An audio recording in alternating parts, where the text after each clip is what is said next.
अनियमित कर्मियों ने हल्ला बोलकर चुनावी वायदे का स्मरण दिलवाया। छत्तीसगढ़ सर्व विभागीय संविदा कर्मचारी महासंघ के बैनर तले जिले के प्लेसमेंट कर्मचारियों ने नियमितीकरण की मांग को लेकर एक दिवसीय हड़ताल की और सीएम भूपेश बघेल के नाम जिलाधीश को ज्ञापन सौंपा। हड़ताल के चलते जिले के शासकीय कार्यालयों में कामकाज ठप हो गया। आम नागरिकों को परेशानी का सामना करना पड़ा। महासंघ के कार्यकारिणी सदस्य मनोज चौबे एवं किरण गायकवाड़ ने बताया कि समस्त संविदा कर्मचारी शासन प्रशासन की विभिन्न योजनाओं के क्रियान्वयन में महत्वपूर्ण भूमिका निभाते हैं, हमेशा अपना काम पूरी निष्ठा और क्षमता के साथ करते हैं। कांग्रेस ने अपने जन घोषणा पत्र में संविदा और अनियमित कर्मचारियों के नियमितीकरण का वादा किया था, लेकिन 4 साल बीत जाने के बाद भी उसने अपना वादा नहीं निभाया।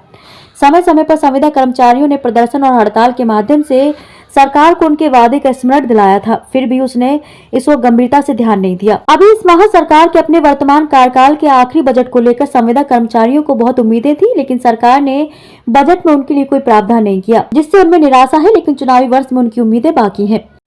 जी बताइए। ये बताएंगे, एक सूत्री मांगों के लिए फिर एक बार ने हड़ताल शुरू कर दिया। हमको आदरणीय भूपेश बघेल जी की ये अंतिम बजट था इस वर्ष का। इसमें इस कार्यकाल के बजट में उनको उनके घोषणा पत्र में किए गए वादे के अनुरूप हमें हमारे संघ को बहुत भरोसा था और उस भरोसे को हमारा तोड़ने का काम हुआ है।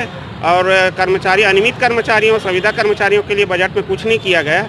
इसके विरोध स्वरूप और मुख्यमंत्री जी द्वारा यह विधानसभा पटल पर जानकारी देना कि मुझे प्रदेश के कर्मचारियों की संख्या की जानकारी नहीं प्राप्त हुई है, तो ये बहुत ही दुर्भाग्यजनक है हमारे लिए। इसके विरोध स्वरूप और शासन को हमारे नियमितीकरण की मांग को याद दिलाने के लिए हमने आज एक दिवसीय यह कार्यक्रम रखा है। इसमें हमारे पूरे प्रदेश में आयोजन हो रहा है, हमारे ज़िले में भी आयोजन हो रहा है। इसके तहत हम अभी माननीय मुख्यमंत्री जी के नाम ज्ञापन कलेक्टर महोदय को सौंपेंगे। विडंबना की बात यह है कि हमारे कई कर्मचारी साथी जिनको 20 साल 25 साल सेवा देते हो गई है, उनका भी नहीं हुआ है। और सभी विभागों में हम लोग शासन की सभी योजनाओं में महत्वपूर्ण कार्यों पर उनका कार्य को संपादित करते हैं, गंभीरता से कार्य करते हैं, एक साथ लगे हुए हैं। और शासन से हमें पूरा भरोसा है कि जानकारी और तत्काल मंगवाएगी और हमें नियमितीकरण प्रदान करेगी। राजनांदगांव के अलावा प्रदेश में है कि यही बस है? राजनांदगांव सहित पूरे प्रदेश के समस्त जिलों में यह आयोजन है। कितनों की संख्या? हमें शासन द्वारा अधिकृत संख्या तो नहीं बताई गई है, लेकिन हमारी संख्या 50,000 के करीब है। मैं मनोज चौबे, जिला कार्यकारिणी सदस्य, छत्तीसगढ़ सर्व विभागीय संविदा कर्मचारी महासंघ, जिला इकाई राजनांदगांव।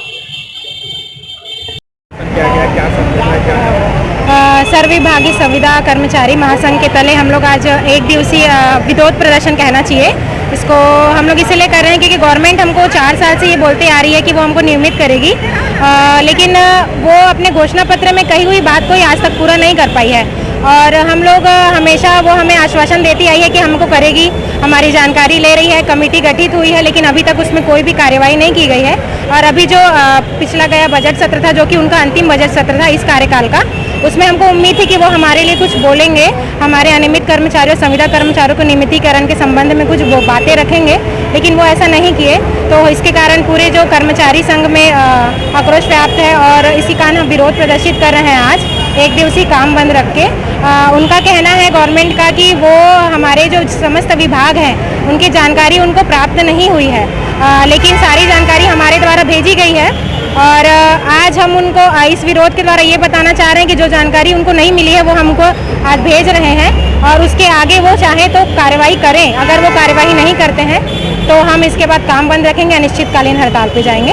तो जो जायज़ हमारी मांगे हैं नियमितीकरण वो गवर्नमेंट हमको दे, नहीं तो फिर हम अनिश्चितकालीन हड़ताल। यदि नियमितीकरण नहीं होता तो आगामी चुनाव में इसका असर पड़ सकता है? बिल्कुल पड़ेगा, क्योंकि एक बहुत बड़ी संख्या है हमारी, उतने संख्या में उनको वोट दिया गया था, क्योंकि गवर्नमेंट हमारे द्वारा ही मताधिकार के प्रयोग के द्वारा ही वो बनती है गवर्नमेंट, और वो हम इसलिए चुनते हैं ताकि हमारा भविष्य बने, हमें कुछ फ़ायदा हो, हमारी उन्नति हो। लेकिन गवर्नमेंट इस चीज़ के बारे में नहीं सोच रही है, वो अपने किए गए वादे को ही पूरा नहीं कर पाई है अभी तक।